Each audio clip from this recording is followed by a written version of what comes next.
Yes. Turabashoboje bakunzi bacu ba MF Special TV, twigarukiye ku makuru meza tubagezaho rwose. Abantu bose bari impande zitandukanye z'isi yose, abari mu Burayi, abari muri Aziya, abari ku mugabane wa Amerika, abari muri Afurika, abari muri East Africa, akarere kacu rwose dukunda cyane, abari mu gihugu cyacu cyiza cy'u Rwanda, abari impande zose turabashuhuje, kuko MF Special TV irabifuriza ibyiza.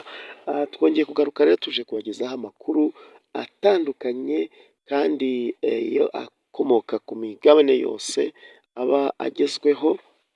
Tuje kongera kubaganirira ku hagati ya Leta Zunze Ubumwe za Amerika ndetse n'igihugu cy'Uburusiya.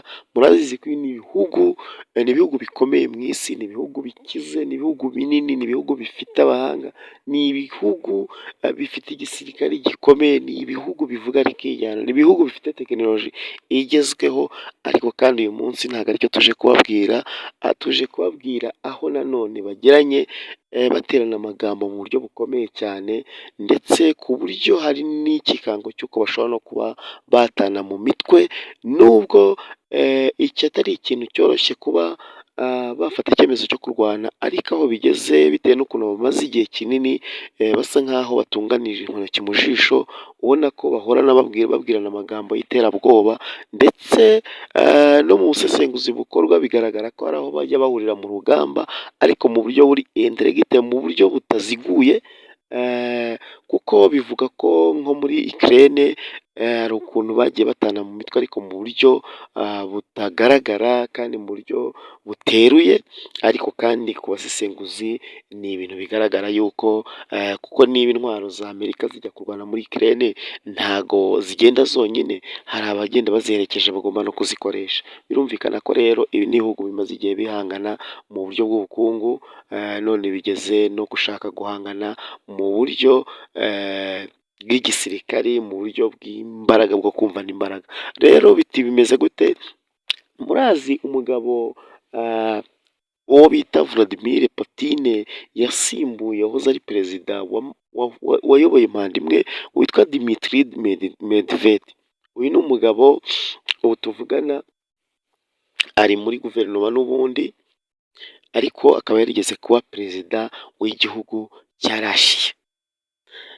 Ni ukuvuga ngo afite intego cyangwa se afite akazi ko gusa nk'aho akora mu bwonko abanyamerika, kuko akoresha amagambo mabi akomeye kandi yo kugira ngo ase nk'aho akorangiza abanyamerika.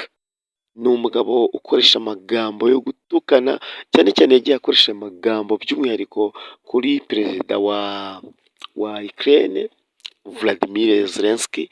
Yagiye amwita amazina mabi cyane, yagiye amwita amazina y'udukoko dutandukanye. Ni umugabo ukoresha imvugo ikakaye, imvugo iremereye, imvugo udatinya kuvuga ko barasa bakoresheje ibisasu bya kirimbuzi, kandi iyi ni amagambo atajya yumvikana neza mu matwi y'ibihugu bikomeye, ariko by'umwihariko Leta Zunze Ubumwe za Amerika. Iyo uvuze ikisasu kirimbuzi bo babyumva nabi cyane, nubwo babitunze, bakaba ari nabo bantu bigeze kubikoresha mu mateka y'isi, ariko iyo bivuze babyumva nabi, bahita bumva uri umwanzi wabo, ndetse bakakugerekaho n'ibyaha byinshi. kandi si no kubikugerekaho, ntago koko uko biri, ntago intwaro kirimbuzi ntago zemerewe gukoreshwa aho ikiremwamuntu kiri, niyo mpamvu baba babyamagana. Rero ni ukuvuga ngo yagiye ahangana kenshi. Rero ejo bundi aza gutanga interview n'ubundi nanone asa nkaho yongeye gukoresha amagambo akomeye, yatumye Leta Zunze Ubumwe za Amerika, by'umwihariko perezida wa Leta Zunze Ubumwe za Amerika Donald Trump, namwe muramuzi nawe ko ntago aba yoroshye, bituma nawe afata umwanzuro ukomeye kubera ya ntambara y'amagambo bahoramo, bwije bwakeye Uburusiya bashaka kubufatira ibihano bakabifata ntibigire icyo bimara, bwacya bo bati turafatira ibihano abakorana ubucuruzi na leta y'Uburusiya, ibyo nabyo ugasanga ntacyo bimaze. Bigaragara yuko Leta Zunze Ubumwe za Amerika nabo bameze nk'ababuze ayo bacira n'ayo bamira kubera ko ibihano byose bafatiye Uburusiya bisanga nta kintu bibakozeho bagakomeza iterambere ryabo. Rero ubu tuvugana bageze mu gihe cyo kuba bageze kwihangana ryo gushaka kuba banarasana, ku buryo umuyobozi wa Leta Zunze Ubumwe za Amerika ari we nyakubahwa Donald Trump yafashe icyemezo cyo kuvuga ngo agiye kohereza amato mu nyanja, aya bita submarine, ni amato agenda mu nyanja mo hasi, aba afite ikoranabuhanga rikomeye arasa bya misile, ndetse avuga yuko ari amato yohereje afite intwaro nyinshi kandi zikomeye. Rero iki ni ikintu cyatumye nanone hibazwa ibintu byinshi, hibazwa ikintu gikomeye cyo kwibaza ngo ese Leta Zunze Ubumwe za Amerika zaba zishaka gukora ikintu gisa nk'aho gikomeye kandi cyagira ingaruka nini ku isi, cyo kuba bashaka kurasa ku birindiro cyangwa se ku butaka bw'Uburusiya.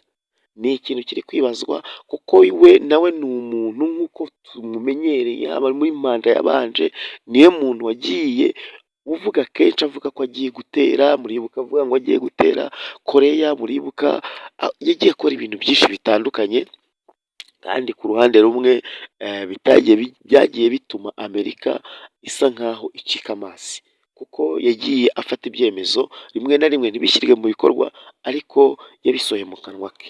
Kandi ku rundi ruhande Abarusiya nabo bakomeje agahigo kabo kuvuga ngo Amerika ntago ari umuyobozi wacu, ntago ari we utugenera ibyo dukora, ntago ari we uduha uko tugomba kwitwara, ahubwo tugomba kubahana. Bigaragara ko rero hari intambara y'amagambo, hari intambara y'iterabwoba mu magambo, kandi nanone bishobora kutarangirira aho, kubera ko ibi ni ibihugu bikomeye kandi navuga ngo buri gihugu cyose gishaka ishema ryacyo, kandi ni ibihugu bifite ibindi bihugu biba bibishyigikiye, by'umwihariko nk'Uburusiya bugiye bufite ibindi bihugu nk'Ubushinwa, ndetse ibi byose bibarwa muri BRICS. Ni ibihugu bisa nk'aho birakariye Amerika kubera ko Amerika yagiye isa nk'aho ishaka kubikoloniza, ibishyiraho ubukoloni bw'umwihariko, by'umwihariko ku idolari bagiye babazwa naryo cyane, uburyo risa nk'aho ari ryo faranga rikontorora andi mafaranga mu isi. Rero ubu tuvugana Trump yavuze ko yohereje amato abiri yo kujya kurinda imbibi za Amerika, ariko kandi asa nk'asatiriye mu gice cy'Uburusiya. Bigaragara yuko ngo biteguye isaha ku isaha igihe icyo ari cyo cyose, ariko kandi ukibaza ngo biteguye iki, ko Uburusiya butiteguye kuba aribwo bwarasa Amerika. Ku bigaragara amagambo yose agenda avugwa, bo bavuga ko igihe icyo ari cyo cyose n'uwo ari we wese watinyuka kugira icyo akora ku butaka cyangwa se ku nyungu izo ari zose z'Uburusiya, nabo bazaba biteguye kumusubiza ibigendanye n'uburyo yaje. Bivuze ngo ntabwo Uburusiya biteguye kuba babanza Abanyamerika. Ese Amerika koko iraza kurasa Uburusiya? Nibyo turi kwibaza. Gusa aya mato yamaze ngo gushorwa, yavuze ko ari amato abiri, ariko ku bigaragara ntago uwitegura urugamba yategura amato abiri gusa, ashobora kuba ari amato ageze hejuru y'uwo mubare bari kuvuga, ashobora kuba 10 cyangwa 20, ntawamenya. Ndetse n'ingabo nyinshi, usibye ko Amerika igiye ifite n'ibirindiro ahantu hose mu Burayi no muri Aziya no muri Afurika, ahantu hose gutera igihugu icyo ari cyo cyose ntabwo byabagora, ariko sintekereza ko aricyo kintu cyihutirwa. Abantu bakaba bakoresha diporomasi, hakabaho kuganira ndetse hakabaho kunga ubumwe kugira ngo habeho amahoro mu isi. Gusa ibi ni ibihugu rero biramutse birwanye, habaho igihombo kinini mu isi, habaho, kuko ni ibihugu bifatiye runini isi mu bigendanye n'ubukungu. Ni ibihugu rero bishobora kurwana, hakabaho impfu nyinshi mu isi zitewe n'intambara, ariko kandi hakaba n'impfu nyinshi zitewe n'inzara n'ibindi bintu byinshi byaba biri kubura. Ni ibihugu bifatiye runini ubuvuzi, ni ibihugu bifatiye runini ubucuruzi, ku buryo no kwa muganga hari byinshi byatangira kugenda byangirika, kuko kuko ni ibihugu byohereza ibintu byinshi mu isi bitandukanye. Murabizi nk'Uburusiya bwohereza gaze nyinshi ahantu henshi hatandukanye mu isi. Murabizi ko Amerika yohereza ibikoresho bya tekinoloji byinshi mu isi kandi bigenda bimugira umumaro mu bintu byinshi bitandukanye. Rero ntabwo twe twifuza intambara, tugize amahirwe ibihugu byakumvikana bikaganira, hakabaho amahoro, tugakomeza gushaka iterambere ryo mu bihugu byacu dufatikanyije n'ibindi bihugu ariko hariho umutekano. Rero turakomeza tubakurikiranire andi makuru ashobora kwisumburaho, tuzayabamenyesha ariko kandi tuvuga ngo amakuru twifuza ni ay'uko twaba twifuza ngo yo kuvuga ngo ibihugu byicaye biraganira, ibyo gukomeza guterana amagambo ndetse no kubwirana amagambo y'iterabwoba, kuko ntabwo twifuza intambara ya gatatu y'isi, kuko ni intambara ishobora gusiga nta kiremwa muntu kikiri mu isi, kubera ko ibi ni ibihugu utavuga ngo iki cyatsinda intambara, kubera ko ni ibihugu byose bifite ubushobozi bw'igisirikare ku rwego rurenze uko twabishyira mu mibare.